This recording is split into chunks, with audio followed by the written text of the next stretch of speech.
Classic Hits, KDUZ. Good morning. Joel Niemeyer here with you as we welcome back the MN Scorefeed Blitz. Former Vikings linebacker Chad Greenway. Good morning, sir. Good morning. How's it going, Joel? Doing very well. It doesn't seem like this weekend should be opening weekend for the Twins. I mean, the weather has been so wonderful, so much baseball weather here lately. But it is good to see baseball season back. Well, yeah. I mean, I look at the weather; it's like more like duck hunting weather than anything. Yeah, it's another snowy, wet day, and it does not feel like baseball at all. But you know what? Welcome to Minnesota. Shocker there. It's nice that things got done. It's nice that season's starting. You know, us Minnesotans are a pretty hardy crew, and rain or shine, we're going to show up. I think the off-season moves for the Twins. I think there's some excitement. I know there's some holes and there are some gaps, and we're worried about pitching, but a couple major signings, and looks like things are, there's some possibilities. With every team wants some hope right now. Well, and to me, opening day for baseball, it seems more than football or basketball or hockey. The opening day for baseball just seems like a holiday. Maybe it's because it comes after so much winter and that we're ready to get back outside again. But it just seems there's more pomp and circumstance with the opening of baseball than there is other sports. Yeah, it's funny how it's almost like an opening of the spring and summer, right? So. I still haven't figured out why Major League Baseball hasn't pushed the Twins opener back a few weeks, just make them play a bunch of away games for the first 3 weeks. But it does. I've been to several opening days. They're very, very fun. I know the first one I went to, which maybe the second year Target Field opened up, it was absolutely beautiful. Sun. I got a cheap ticket out and left on the third base line. And it was just an incredible day, and I just know there's a lot of excitement in the air, and I just hope we just catch some luck and get some good weather tomorrow, and that'd be the key. And you mentioned there's been some excitement, there's been some signings, Correa signing, and it's nice to see a team, and actually all of the teams in Minnesota, which is very rare. All of the pro teams are kind of going for it this year, including the Twins. Yeah, I mean, you look at where the Wild are at. Obviously, the Vikings have made several changes. And the Twins coming in and making some off-season moves. I think it surprised a lot of people with the Correa signing, which is exciting. I mean, I think at the end of the day, you still got a patchwork, pitching lineup that you got to get together. There's still some things that got to be fixed. We got to be able to score some runs. But then again, it just seems like, other than the Dodgers, it seems a little bit like a toss-up for that next group of teams. And it looks like there's 10, 15 teams that could be in that group, and we're hoping the Twins are going to be in there. Well, and to me, you can talk pitching, you can talk hitting, you can talk all the on-field stuff. But to me, the one biggest factor for this team right now, and for a lot of baseball teams, is health. 162 games is a lot of games to get played for people to stay healthy. Oh my gosh! I mean, you can't even imagine. I mean, I have several friends that played baseball, and just talk about their personal life and their struggle with the schedule. Trying to raise a family and have kids on the road, and it's like, what town am I in again this week? And, for football, we're so lucky we travel, 10 times a year, including preseason. These guys are traveling for 80-plus games, not counting, obviously, spring training where you're gone for 6 weeks in a normal year. So incredible schedule, incredible grind. And no, it's not the physical aspect of hitting people and maybe in hockey getting checked in the boards, but there's definitely physical aspects. And in some cases, because the level of competition is more the mental piece, right? It's how do I get primed up 162 times to be focused, mentally locked in, go compete in front of TV, in front of 40,000 people on game day. It is hard on the body and mind. Stay tuned. Chad's going to be back in our next segment. We're going to talk about playoff basketball, one thing we haven't talked about for years and years. We'll do that next here on KDUZ. Classic Hits, KDUZ, Joel Niemeyer, Chad Greenway on the other end of this phone line here. We're chatting this morning on the MN Scorefeed Blitz. And Chad, something we haven't had to say, I can't even remember the last time we've said playoff basketball for the Timberwolves, I should say. Their regular season ends this weekend, and they're guaranteed to get into at least the play-in tournament. Yeah, pretty exceptional, I think, turnaround for these Timberwolves, and you gotta liken it to, first of all, Coach Finch and what he's done. I think, his name should be thrown around for Coach of the Year with the turnaround, and you see the mental approach with this team, and you don't know where you want to give credit, but you got to give credit to everybody. I mean, from the Patrick Beverleys up to Cat, D'Lo when he gets time. I mean, these guys are playing really hard. You have a lot of role players that have played really, really well And I think the biggest thing from a fan perspective for me was just watching how hard they compete. End of game situations have been much better. You have a group of guys that are making shots, getting tough stops, rebounding the ball pretty well.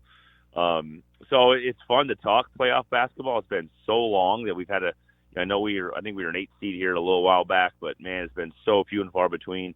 And to have a competitive team that, you think could win a play-in game and then go give a team some trouble in the playoff round. And I think that's what you're looking for, is get into the actual playoffs and give a team a game, give yourself a chance. And I think we have the roster that can do that. Well, in our last segment, we talked about the Twins' health, and I think with the Wolves, that's going to be big as well, because I know they've had a few players sit out with various different things the last few weeks here, some nicks and some bruises, nothing super major, but I mean, when you're talking about a one-game play-in type situation, that can be a factor. Yeah, it certainly can. I mean, it can be a massive factor. I mean, you lose Cat or you lose one of these guys, that's such a key role player. Either be off the bench or a starter. I mean, that's huge, and especially when you're trying to find matchups, right, where maybe you have a defensive stopper that's hurt. So, I mean, it's playoffs. It's about win and get in, and it looks like they're going to be in that play-in tournament. And, I like the format. I think it's exciting, but I do think it's disappointing for a Timberwolves team this year, because the reality is this is a team as a 6th seed that can go win. As a 7th seed can go win a round against a 2 seed. So, disappointing, I think, in this aspect that you have a one-game play-in, because we all know how one game can go, especially with hoops, if it's cold shooting or bad environment. Obviously, we know if we're hosting that our home crowd is going to be massive and going to be excitable. So that's exciting for Minnesota basketball for sure.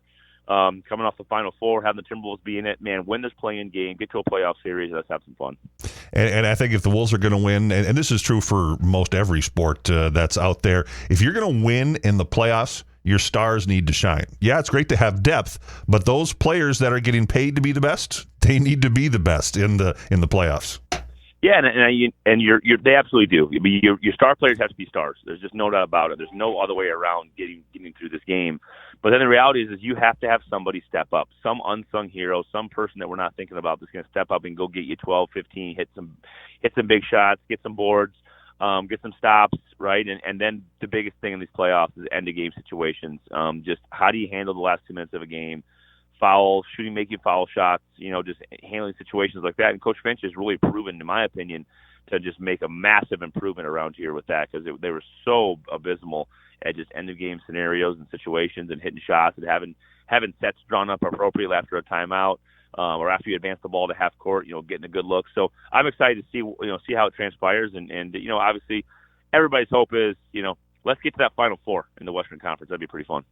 Stay tuned. One more segment with Chad. We're going to talk about his favorite sport, football. But we ain't talking purple. That's next here on Classic Hits KDUZ. Back here on Classic Hits KDUZ, talking with Chad Greenway on the MN Scorefeed Blitz. And here in this final segment, we're going to talk some football, because the next time, the next time Chad and I chat, the USFL will have had its opening weekend, the new kind of minor league football league. And Chad, I know it starts next weekend. Overall thoughts, do you like the idea of a minor league football out there? I always have. I always thought there was a right place for it, a right position for it. I always have thought it's about positioning the teams, geographically or in a city that would really follow it and let it get some teeth. These up and coming communities, cities that would support it. And I think it comes down to how good is the product going to be, right? And how legitimate can the business plan be? And it always comes down to these things always fail the business model. And they don't have the means, they don't have the infrastructure, the capital to pay these players, to pay for the fees. And you hope you can get off the ground. I know it's going to be, it seems like this is the next best crack at it.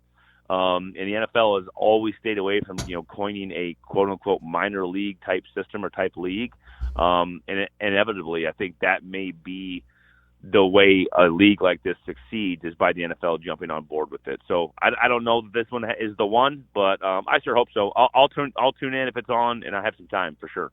to me, if you're going to be a minor league, and I'll compare this to the St. Paul Saints, because I think the Saints have been the gold standard of minor league sports for a long, long time. Because you got to expect a lower level of play, because these are not the Vikings, these are not the Packers. I mean, it's a lower level of play, but have fun and enjoy the game a little bit, kind of like the Saints do with baseball. I think you have to have a little bit of a niche, right? You have to have some sort of an angle. You get people in the stands, you get people to watch, and I don't know.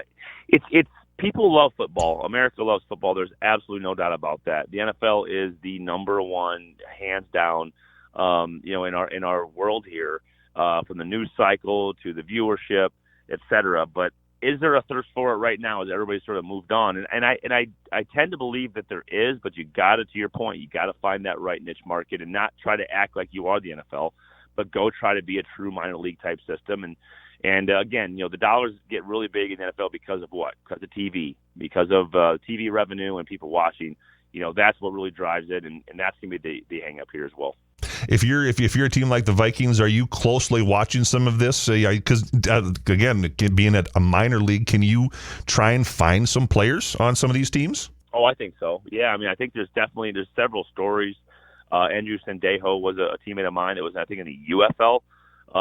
So I think that there's several guys that have made their way through CFL, UFL, XFL.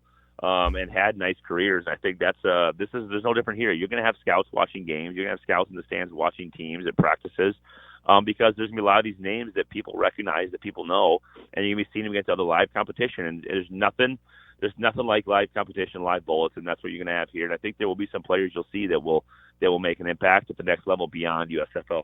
Sounds good. Hey, we haven't been able to talk high school sports because the weather's been kind of crappy, but I would guess once things start, and Scorefeed, you're going to have them hooked up once things get going here. Yeah, it was an unbelievable year. I just want to say thanks quick to everybody out there. Obviously, listen to not only the Scorefeed Blitz here, but joining us on the Scorefeed app this year, this fall, winter is an incredible run. We kind of have a download on Monday as a company just to see exactly how we did and where we need to get better. But what we do know is we're going to come back stronger than ever. We're going to have a good spring, and we're going to move our way into the fall next year and start planning and preparing and just making the app better and better. So without all the folks out there listening, without all the folks downloading it, we wouldn't be possible. So just fun to see us take big strides. All right. Hey, thank you, Chad. We'll chat in a couple of weeks. All right. See ya.